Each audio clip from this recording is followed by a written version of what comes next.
बड़ा सोचो, तेजी से सोचो, आगे की सोचो।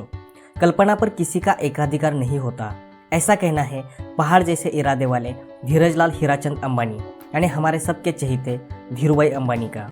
दोस्तों, धीरू भाई को अपने ड्रीम्स पूरा करने के लिए किस्मत से कोई मौका नहीं मिला, बल्कि अपने सपने को पूरा करने के लिए उन्होंने दिन रात मेहनत की और अवसर पैदा किए। आज हम उनके फैमिली हिस्ट्री, उनके स्ट्रगल और बिजनेस एम्पायर के बारे में शुरू से जानने वाले हैं। आखिर 10वीं फेल होने के बाद भी उन्होंने बिजनेस में महारत कैसे हासिल की, जिसे अपने खाने का इंतजाम करने के लिए रोड पर पकौड़े बेचने पड़े हों, उसने इतना बड़ा बिजनेस एम्पायर आखिर कैसे खड़ा कर दिया। धीरू भाई के बारे में बहुत कुछ लिखा पढ़ा जा चुका है, लेकिन जितनी बार भी हम उनके बारे में जानते हैं, कुछ नया सीखने को मिलता है। कहानी की शुरुआत गुजरात के चोरवाड़ से होती है, जहाँ 24 दिसंबर 1932 को धीरू भाई का जन्म हुआ। उनके पिता एक स्कूल टीचर और माँ हाउसवाइफ थी। परिवार की इनकम इतनी कम कि घर का खर्च भी बड़ी मुश्किल से चल पा रहा था। धीरू भाई जूनागढ़ के एक स्कूल में पढ़ाई करते थे और एक एवरेज स्टूडेंट थे, पर लीडरशिप क्वालिटी उनमें बचपन से ही थी। जब वो हाई स्कूल में पहुंचे तो उनके पिता ने उन्हें जूनागढ़ से वापस बुला लिया, क्योंकि उनकी हेल्थ ठीक नहीं रहती थी और पढ़ाई के खर्च के लिए अब पैसे भी नहीं बचे थे। धीरू भाई अपने परिवार की हालत देखकर फल और नाश्ता बेचने लगे, जिससे कि घर का खर्च चल जाए, लेकिन इस काम में कुछ खास फायदा नहीं था। फिर वह गाँव के पास ही एक धार्मिक और टूरिस्ट प्लेस में पकौड़े बेचने का काम शुरू कर दिए, लेकिन यह काम भी आने जाने वाले टूरिस्ट पर ही डिपेंड करता था।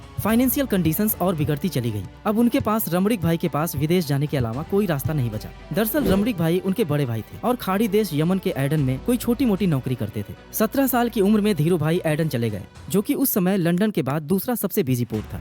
शुरुआत में वह 300 रुपए महीने पर एक पेट्रोल पंप पर काम किए और फिर बेसी एंड कंपनी नाम की एक ट्रेडिंग कंपनी में क्लर्क की नौकरी करने लगे। धीरू भाई को वहाँ काम करके मजा आ रहा था, क्योंकि बिजनेस और ट्रेड के बारे में उन्हें बहुत कुछ सीखने को मिल रहा था। और आप उनके कुछ नया सीखने के जुनून को इस बात से समझ सकते हैं कि धीरू भाई अपने कैंटीन के 25 पैसे की चाय छोड़कर पास के एक अच्छे रेस्टोरेंट में 1 रुपए की चाय पीने जाते थे, जिससे कि वह उस रेस्टोरेंट में आने जाने वाले बड़े बड़े बिजनेसमैन की बातें सुन सके और बिजनेस की बारीकियों को समझ सके। और इस तरह उन्होंने अपने सपने को पूरा करने के लिए अपने तरीके से बिजनेस की शिक्षा हासिल की और इतना लगन से काम किया कि सिर्फ 2 सालों में ही उन्हें मैनेजर बना दिया गया। अब चूंकि वो कमोडिटी ट्रेडिंग में काम करते थे, इसलिए उन्हें देश विदेश के लोगों से इंटरेक्ट होना पड़ता था। खाली समय में इंग्लिश की बुक्स और मैगजीन्स वगैरह पढ़कर अपनी लैंग्वेज इंप्रूव करने की कोशिश करते रहते थे। धीरू भाई को ट्रेडिंग में इंटरेस्ट आने लगा, लेकिन इसके लिए फंडामेंटल्स की जानकारी जरूरी थी, इसलिए पास के ये गुजराती ट्रेडिंग हाउस में वह फ्री में काम करने लगे। दिन भर अपने ऑफिस में क्लर्क की नौकरी करते थे और ऑफिस के बाद उस गुजराती फर्म में काम करते थे। कुछ ही टाइम में वह ट्रेडिंग का सीक्रेट पूरी तरह से सीख गए। धीरू भाई लोगों के संपर्क में रहते थे और न्यूज़पेपर्स, मैगजीन्स वगैरह से बाजार के बारे में भी अच्छी जानकारी रखने लगे थे।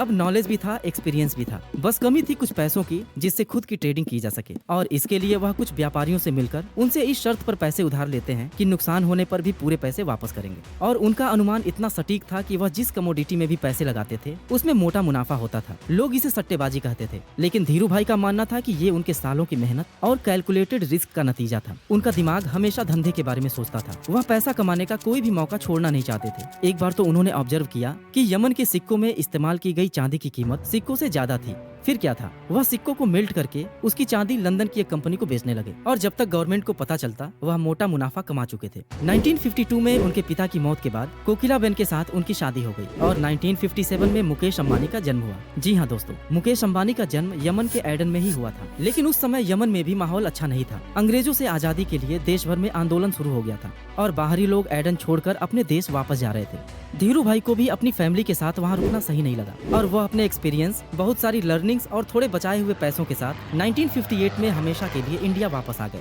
लेकिन उनके सामने अब चैलेंज था एक नया बिजनेस शुरू करने का। उन्होंने इंडियन मार्केट को जब अच्छे से समझा तो पता चला कि इंडिया में उस समय पॉलिस्टर की मांग सबसे ज्यादा थी और विदेशों में भारतीय मसालों की, लेकिन उनके पास इतने पैसे नहीं थे कि अकेले अपने दम पर कंपनी स्टार्ट कर सकें। इसलिए उन्होंने अपने कजिन चंपकलाल दमानी के साथ मिलकर रिलायंस कॉमर्स कॉर्पोरेशन नाम की एक कंपनी की शुरुआत की और भारत के मसाले विदेश में और विदेश का पॉलिस्टर भारत में बेचना शुरू कर दिए। आपको जानकर हैरानी होगी कि धीरू भाई ने अपने मुंबई ऑफिस की शुरुआत 350 स्क्वायर फीट के एक कमरे से की थी, जिसमें सिर्फ 2 मेज, 3 कुर्सी और 1 टेलीफोन ही था। उनके पास सिर्फ 1 एम्प्लॉय थे जो कस्टमर्स को मसालों का रेट बताते थे और पॉलिस्टर खरीदने के लिए ऑर्डर देते थे। 4 जून 1959 को धीरू भाई के दूसरे बेटे अनिल अंबानी का जन्म हुआ। धीरू भाई का बिजनेस अब स्टैब्लिश हो गया था और अब समय आ गया था तेजी से आगे बढ़ने का। वह रिस्क लेना चाहते थे, आसमान को छूना चाहते थे, लेकिन उनके पार्टनर रिस्क फ्री और सेफ बिजनेस के फेवर में थे।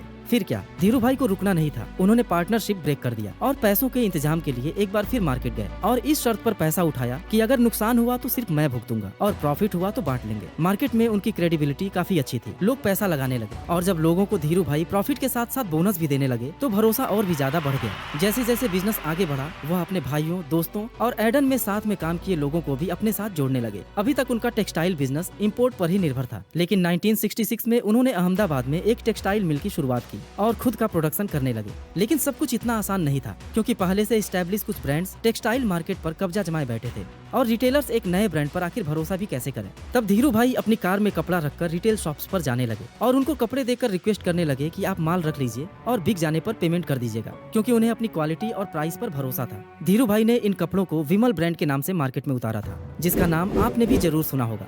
विमल के एग्रेसिव कैंपेन ओनली विमल ने पूरे इंडिया में धूम मचा दिया। दरअसल विमल नाम रखने के पीछे भी एक वजह थी। विमल उनके बड़े भाई रमणीक लाल के बेटे का नाम था, जिन्होंने एडन में उनकी नौकरी लगवाई थी। धीरू भाई अपने परिवार के साथ मुंबई के भुलेश्वर इलाके में एक छोटे से अपार्टमेंट में रहते थे। धीरे धीरे बिजनेस ग्रो होता रहा और 1973 में उन्होंने अपने बिजनेस को माई नाइलॉन लिमिटेड के नाम से रजिस्टर करा दिया। धीरू भाई अब अपने बिजनेस का विस्तार अलग अलग फील्ड्स में भी करना चाहते थे, इसलिए उन्होंने कपड़ों के बिजनेस को रिलायंस टेक्सटाइल इंडस्ट्रीज के नाम से अलग कर दिया। अब काम इतना बढ़ गया कि उन्होंने अपने बड़े बेटे मुकेश अंबानी को बीच में ही पढ़ाई छुड़ाकर स्टैनफोर्ड यूनिवर्सिटी से वापस बुला लिया। बाद में अनिल अंबानी भी फैमिली बिजनेस को ज्वाइन किए और इंटरनेशनल बिजनेस पर ध्यान देने लगे।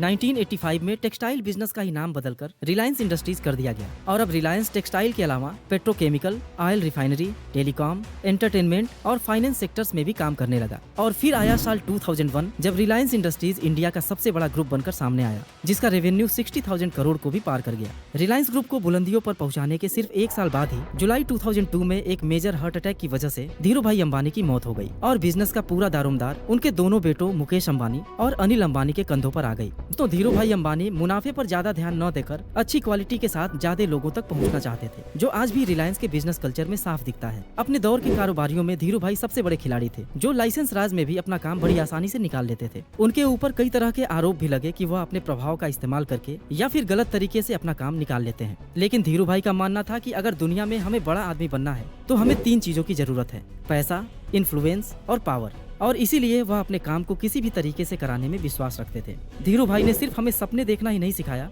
बल्कि उसे पूरा करने का रास्ता भी दिखाया। और मैं आपको बता देता हूँ कि धीरू भाई अंबानी को कई बड़े बड़े अवार्ड से भी सम्मानित करा गया था। व्यापार और उद्योग में उनके महत्वपूर्ण योगदान के लिए साल 2016 में उन्हें भारत के दूसरे सर्वोच्च नागरिक के रूप में पद्म विभूषण सम्मान के साथ सम्मानित करा गया। वहीं जिस तरह धीरू भाई अंबानी ने तमाम संघर्षों को झेलकर अपने जीवन में असीम सफलताएं हासिल करी और बाकी सभी के लिए उन्होंने एक मिसाल पेश करी, वो वाकई तारीफ के काबिल हैं। धीरू भाई अंबानी ने कहा था कि सपने हमेशा बड़े होने चाहिए, प्रतिबद्धता हमेशा गहरी होनी चाहिए और प्रयास हमेशा महान होने चाहिए। तो दोस्तों, ये थी कहानी धीरू भाई अंबानी की। अगर आपको ये वीडियो पसंद आई हो तो आप इस वीडियो को लाइक करके हमारा मनोबल बढ़ा सकते हैं।